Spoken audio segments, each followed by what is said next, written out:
먼저 나올.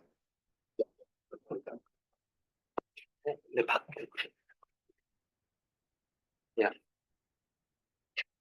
Yeah, my name is Taeyeon Hwang, and I'm one of the EP junior staff in Severance Hospital, and this is my great pleasure to present our EGM cases. Because there is new fellows and foreign fellows, so I prepared some very basic cases of AP study and RF formulation. And the case, the patient, he is 4 years old, male patient, and he had palpitation symptoms started from 5 years ago. And the frequency of the palpitation is 1 time per month, and the duration is 3 hours maximum. And it starts suddenly and also ended suddenly. And his height is 185 centimeters with 76 kilos, and he had no other past history, and he had also the normal echo. This is the basic sinus rhythm ECGs, and his normal sinus rhythm. And when he had the symptom of the palpitation, and he went to the emergency department, and this was the documented ECGs with the heart rate is 170 beats per minute, and the narrow regular tachycardia with likely short RTP tachycardia with the retrograde P wave here, I think. And he had normal chest X-ray without any pulmonary congestions and no cardiomegaly. And we did the EP study. This is the initial catheter positioning of the EP study. We usually located the duodecaporal catheter in the right atrium and the coronary side in the LAO and RAO view. And then we put the quadripolar catheter at the LV apex. And then we put the deflector quadripolar catheter in the his area. And this is the initial electrogram of the sinus rhythm. So we measure the cycle length 89 milliseconds and the AH intervals in the his electrode and also the HV interval in the his electrode, and the AH and HV intervals are within the normal range, and also the QRS duration. We check the surface ECGs and the QRS duration is 104 milliseconds. And we started the EP procedures study from the rapid ventricular pacings with the regular intervals with 600 milliseconds. And the earliest, we checked where is the earliest retrograde A activation. So this was recorded in the HIS 1.4 or 1.2 electrode here. And then we checked the VA block cycle length until there is a VA block. So at the rate rapid pacing 300 milliseconds, we can see the VA block. There is V pacing and atrial activation, but this year there's no A activation. So we call this VA block cycle length. And then we did the single V extra stimulus test. That is a narrow, regular 600 millisecond cycle length, 8 beats per cycle. And then the last bit of the extra stimulus, we lessen the cycle length of the V extra stimulus. And then we check the 620 milliseconds to 300 seconds. We can see the A activation is slightly increased, and we call this the VA decremental property. And also at the single V extra stimulus at 624 milliseconds, there is no V activation. We call this VERP. And we did the atrial EP study. We started with the rapid A pacing with 700 milliseconds pacing. At the 620 milliseconds, we observed the AB block cycle length, and there is no QRS here, so this is AB block cycle length. And when we perform the single A extra stimulus with the 700 to 590 milliseconds to 580 milliseconds, we decrease the cycle length interval 10 milliseconds and the AH interval increase more than 50 milliseconds. We call this AH jump, and this is 163 milliseconds to 350 milliseconds, and also the single echo bit of the atrial activation is shown here. And from 700 to 780,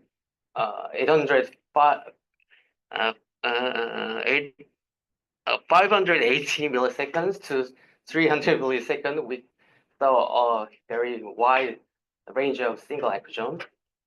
And 700 to 280 milliseconds, we saw the AB node DRP, and there is no his signals in here. Oh, sorry. You can see the phenomenon. So actually, the AB node DRP was 2. Oh, this is a AERP. Oh, I missed it. Okay, that's okay. Go. And to induce the atrial tachycardia, we did infuse the isoproterenol, and we increased the basal heart rate, and then we did the atrial pacing here. So we did the double A extra stimulus with 450 milliseconds S1, and then 300 milliseconds in S2, and then we did the 200 millicycles at M3. And here, the narrow course tachycardia induction is studied here with VA. And the narrow course tachycardia was tachycyclines with 281 milliseconds, and the H interval was 210 milliseconds, and HV 48, and course duration was 93 milliseconds. And what are those red lines? To measure the each parameters, but I didn't here. They measured the HV and then the RR. Yeah. I think it's not good for presentation. Yeah. That's okay. I will remove. Okay. And this is the documented surface disease with, because of the use of isoproterenol, the heart rate is slightly higher than previous documented ECGs, and with almostly the same ECG patterns with similar ECG with the documented ECG. And we did some kinds of maneuvers to differentiate which tachycardia of this. So we did the V extra stimulus to see that there is any kind of V resets. And when we did the 80 milliseconds earlier of the tachycycle length, then there is no V reset. No, it did not advance the following atrial activation signals. And we performed the simultaneous A and B pacings to see that if there is any kind of accessory pathway conductions, and there is no terminations of the tachycardia. And when we did all the A stress stimulus at proximal CS, the atrial signals is slightly advanced. And this is self-termination mode of the documented tachycardia. And here is the summary of our EP study. The earliest retrograde A activation was shown at this Montier area during RV pacing. And there was a VA decremental properties during single V extra stimulus. And also the single A extra stimulus showed the AH jump with single echo beats. And the narrow course tachycardia was induced by the double A extra stimulus under isoproterenol infusion. And also there was no V reset by V extra stimulus, and simultaneous A and V pacing did not terminate the tachycardia, but also it was reset by the A extra stimulus. And we did not perform the RV overdrive pacing in this patient, but next cases, you can see the RV overdrive pacing in other cases. So with the impression of the slow fast type of AB and RT, we put the ablation catheter in the slow pathway with the anatomical positions, and then we ablate. Anatomical position? I thought that you guys have the potential there. Don't ever say there's anatomical position. Yeah, sorry. Dr. Huang is the anatomical I do the ablation. Okay, that's fine. So you can see the ablation catheter is located in here, but you should know Dr. Huang always said ablation catheter should be more left side than his catheter. I think your fluoroscope view is not wide open LAO. So if you do a little more LAO, let's say 45 degree, you might be appreciated because you can see ablation catheter is a little bit twisted. You can have electrode. His you see better. So that means you're up to the his plane.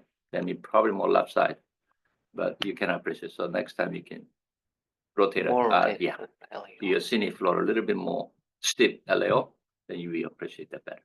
And the RAO is perfect. You see the CS is perpendicular to you, right? Yeah. So you can see that your ablation catheter, nice electrode space.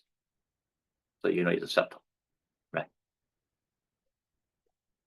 And this is the pre-ablation signals, and Right. you can see the distal ablation tip catheter. What do you see there? Where's the A? Where's the slow pathway? This is No. So front part of that chart, you just pointed. Yeah, that is a far field A. Second is a slow pathway potential. Okay, that's typically how they look. So you will see. So always, yeah, always you're gonna have a far field A, yes, and then local potential. You notice that the far field is quite broad, low frequency signal, and then the other important thing is what? Slow pathway potential initial component is what? Is R, not QS. Yeah. So this is important that the wavefront coming at you. Okay? Even though his potential is not clear. It's slow far pathway- field. Yeah, Yeah, it's slow far pathway field, potential right. should be earlier than his. Yeah. If it's matched, it could be his.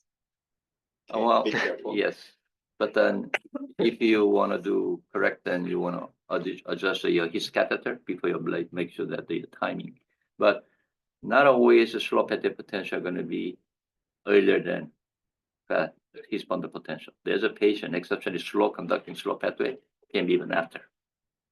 Okay, Slow potential sequence is earlier in proximal yes, ablation no, catheter. proximal, you have A and slow pathway potential merged. It's called slow pathway atrial junction. That's where the Dr. Jackman ablate. Yes, ideal site is the proximal.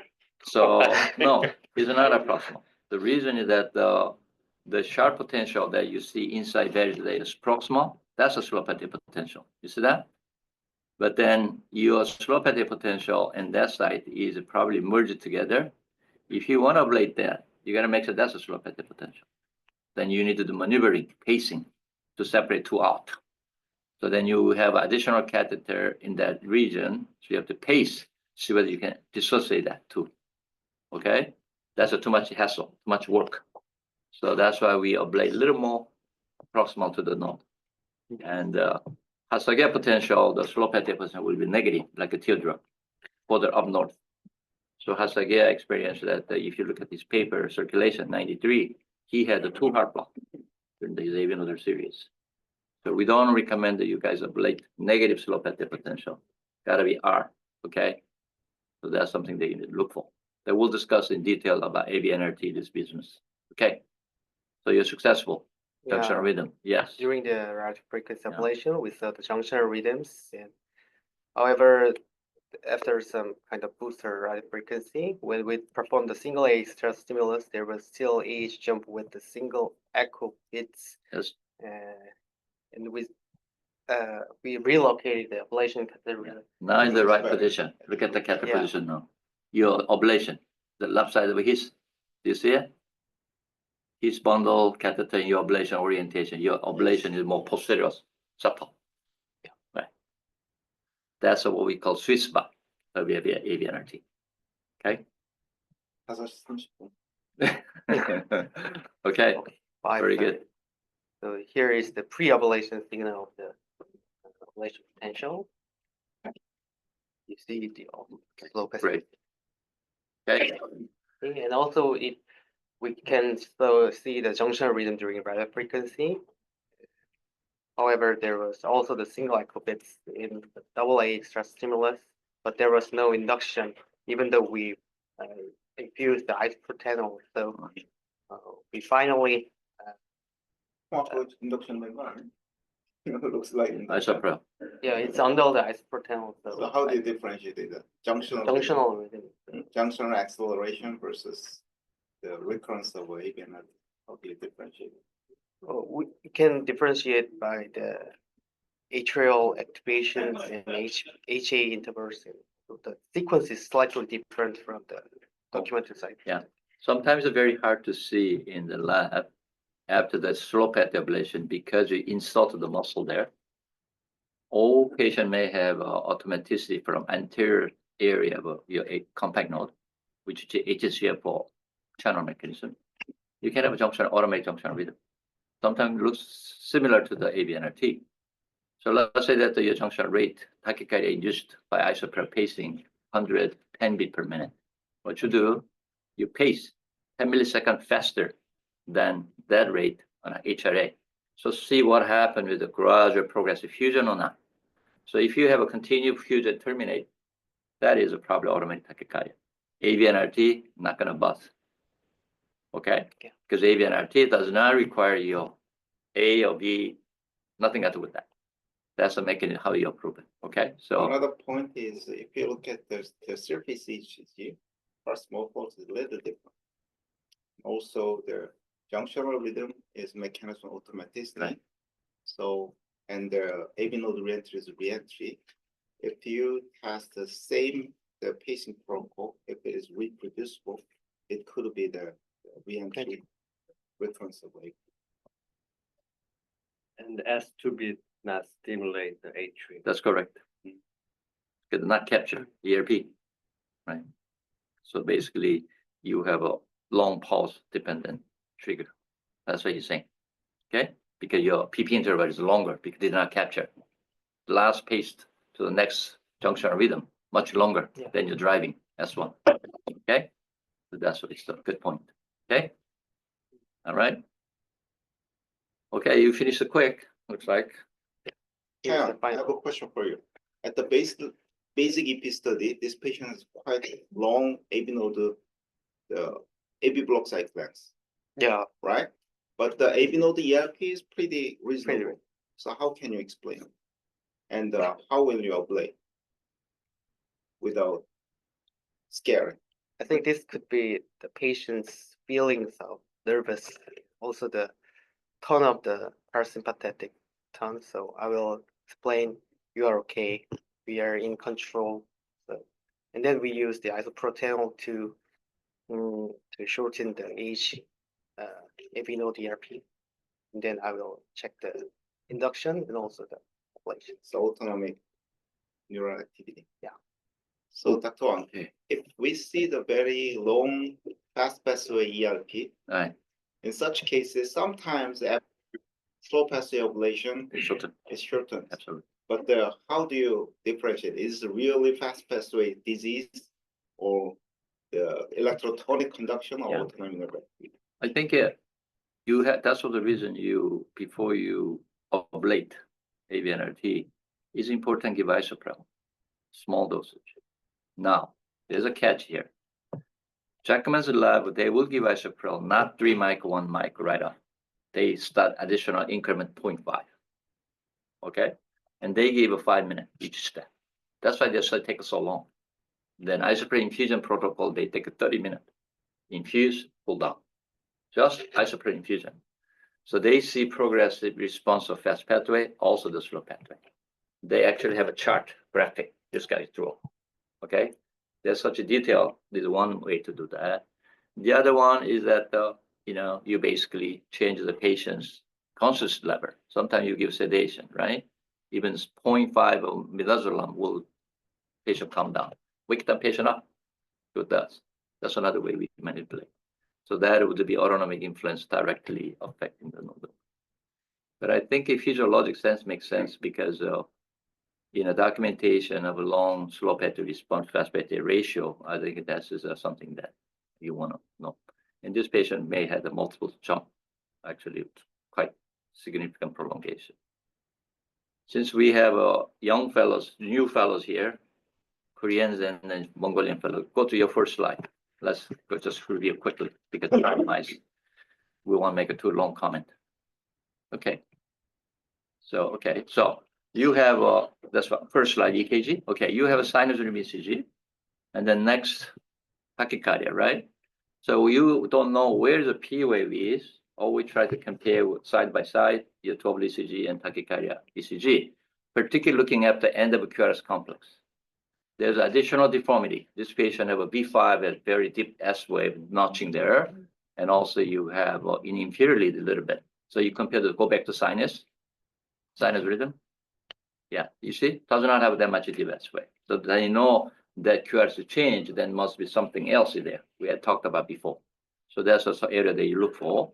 So by definition, we classify narrow complex tachycardia in relation to the P.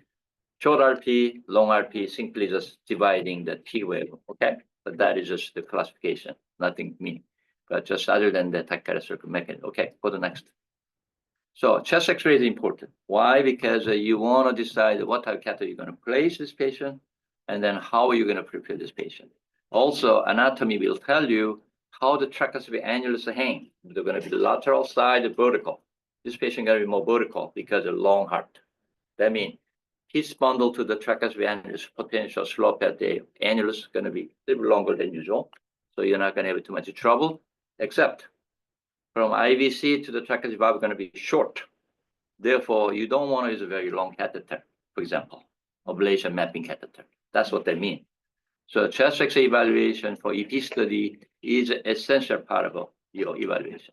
Cannot miss it. And then also you'll find the spine deformity, any problem that potentially changes structural anatomy of the heart or twist the heart. You're going to find that there.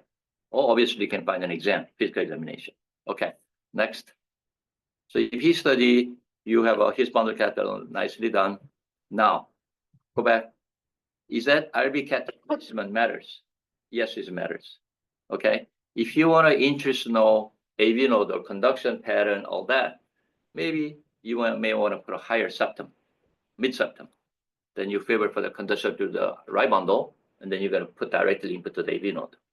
But the other hand, if you have a posterior subtaxially pathway, you may want to put RB catheter more posterior septum, close to the pathway. So you can favor the pathway conduction, not the AV node. Okay. This is important concept. Let's say you have left lateral pathway. You don't want to put it in this position. You want to put an RV outflow tract. So you can favor the pathway conduction again. So having mobility of a catheter, your diagnostic catheter, is important. And then also putting the right position is important. Okay. And then you notice, go back there. You notice that the electrode spacing in the RV catheter, that's a 5 millimeter, 2 millimeter ring spacing. Remember, if you pace wide space, you're going to capture far large area. So if you're studying focal mechanism of tachycardia, you want to use a very narrow spacing electrode catheter, so you can make a more specific focal response. But if you're studying re-entry mechanism like this, doesn't matter. Okay, you can capture wide or small. So those are a selection of catheter. Okay, let's go next. So baseline measurement important. Good His bundle recording is essential for the SBT cases. And then please notice that your HRA, CS electrogram. Okay, for example, CS 910 EGM is kind of changing there. You see that 1 to 3, far field, next beat, a little bit better, next beat, nicer EGM, high frequency signal. So this is local potential. The first one is a far field because your catheter is shifting back and forward. HRA signal, perfect. You see, steady, same signals every heartbeat. Okay, that's what you want.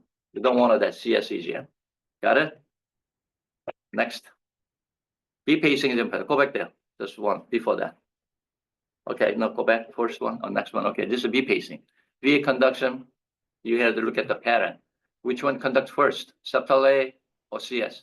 Septal A, because of that right now. That's the A, that's touching. After the QRS, that far field negative is a septal A. Why is it negative? Because the sinus was positive, pacing coming back up. Then you want to say negative potential, not because vector change 180 degrees. Before coming down, not going up. Therefore, same catheter position should be negative signal. Sinus is positive. Make sense? So it's important to start thinking as a vector, not just the EGM. Okay. And septal A earlier than CSA. That's suggested nodal conduction. But that does not guarantee you. Could they have a septal axillary pathway? Could they give the same thing? So you need to demonstrate what he did, decremental conduction. Next slide. Okay, this is what you see. He said the BA block. This is not just a BA block. This slide tells you a lot of story. One, first bit, what is the conducting through BA? Septal A, first, point, septal 1 to 4, his 1 to 4. Yeah, there we go. That's all septal A conduction, right? Next bit, what happened? Moving away, but the CS becoming also fairly almost same time. What does that mean? Is fusion between the fast and slow pathway. So in other words, septal activation happening anteriorly before, now dividing. Then third bit blocked. This is Wenkiba, EA Wenkiba. Okay? When you study AVNRT or some sort of SVT, Wenkiba cycle is so important to watch whether there is a fusion between slow and fast or just a fast pathway. So Wenkiba cycle must be reached. So don't say that there's a VA block. This is VA Wenkiba. VA conduction, physiologic decremental. Okay? Next slide.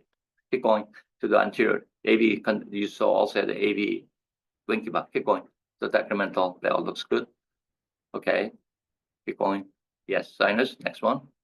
Next one. I think you showed the AV, not the Wenkiba. Wave pacing. Just similar way. Keep going. Decremental, we saw that. Yeah, echo bit. Yes.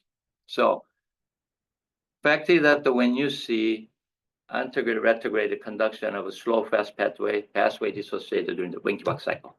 Okay, watch your conduction carefully, EGM carefully. That will tell you. So looking at that VA conduction, you already guessed there's a slow pathway conduction, right? So you don't have to have echo. So this patient do AV nodal physiology and nicely done echo. Echo is an AV nodal echo, not the intrator echo. It's also important to tell you that. So now, in this tachycardia, for induced AVNRT, tell me first bit of an echo bit or whatever tachycardia, why is it so different than second? First bit tachycardia. Next one, yeah. You can see it clearly his, and then there's something else, and then V. What is that? Pathway. What is that? Why is it different than next bit? Next bit, you don't have it. But that's a local septal A activation. Then you need to explain yourself, well, wow, what happened here? Why the his, right, following A, and then QRS. So how do we explain this? This is actually very interesting ECG, if you look at it. How possibly, let's say the septal A means fast pathway activation. How can septal A and then have a tachycardia early? So you start wondering, is this a truly AVNRT bit, or is some sort of a PAC from the septum, actual tachycardia starting afterward? Or this is a fusion bit. But if you look at the CS timing, also a little bit different for subsequent bit, right? Can you have a fast pathway, slow pathway conduction at the same time? Let me ask you this question now. In AVNRT, this is maybe a very crazy question I'm asking. Yes, you can. Why? Fast pathway is not part of tachycardia. So I want you to read when you go home. One more assignment. Igor Efimov physiologic paper, or you can read the Doc Jive's Cell to Bedside the textbook. Latest edition, there is an Igor Efimov chapter of AV nodal physiology. Then they clearly demonstrate that the fast pathway, nothing got AVNRT. AVNRT only involve lower posterior compact node and extensions of posterior anterior extension, leftward extension. So you can dissociate fast pathway completely out of AVNRT. So that's what always a challenge me asking me, do you believe upper common pathway? He asks me all the time. My answer is no, I do not. Because fast pathway is not involved in tachycardia. So all the papers you will read, say upper lower common pathway mechanism, those are changing. So I want you guys to read your own book, make your own decision, whether believe or not, is yet to be proven. Lower common pathway perhaps exist, but the upper common pathway answer is no. I don't believe it. You prove me to wrong, I'm learning something new. Okay? This could be simply fast pathway activation, slow pathway activation, one going anteriorly, one posteriorly. And then subsequent fast wave block because the pathway are refractory and then AVNRT coming back. Almost minutes. Well, too fast? 네, Okay. 못 쳤어. So you have a decremental, EGM을 가지고 한번. right, decremental conduction, extra stimulus. So, okay. So S1, S1, S2 come down to the AV node, went through this patient had a two slope at the almost, went through the one of them, came back up, okay, initiate tachycardia. For other impulse went to the anteriorly, went up to the fast pathway.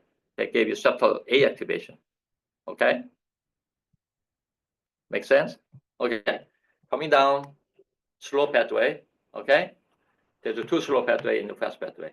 One slow pathway went up to the one branch fast, another went back to other slow pathway. So clinical slow pathway is the second one, not the first one. Make sense? So that's why it's important to see multiple jump yes or no, because you will see that's unusual phenomenon. That's why I told you there's a multiple pathway.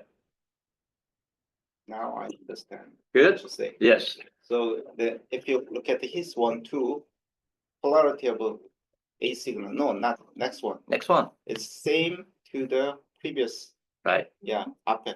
Yes. Second bit A. Second bit. 처음에서부터 second bit. 그 다음 거 똑같잖아요. Right. 히 쓰고 앞에. Yes. Same. Oh, Okay? So in other words, that signal is fast passive conduction. Make sense? Okay. Yes. You're just coming on time. That's all it is. Now I understand. Good for you. Thank you. So sometimes we see these EGMs very carefully. You will find a set very interesting questions. I'm just pointing out, not to that. I'm just trying to point out, you need to look at the EGM in detail. Any question, you start thinking, why this? That's how you get better EP, okay? If you have no curiosity, not gonna get anything. Taeyeon, can you send this EGM to us? yeah, sure. Okay, so it is important all of us to start thinking this way, okay? And then also, I don't know, I don't have all the answer, but if I don't have, I go search, find the answer for you guys. Send me an email. Hey, what do you think about this?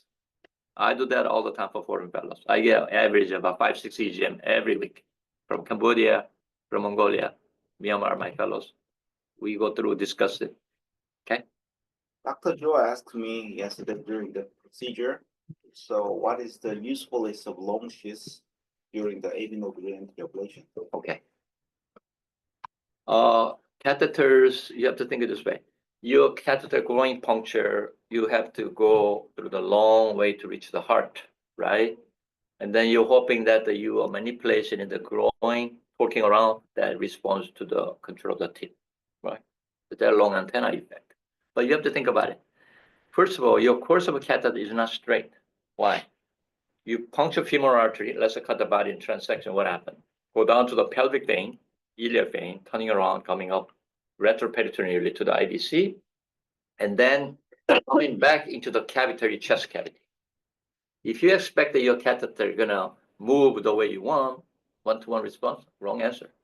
Because you got too many tortuosity already, even normal patient.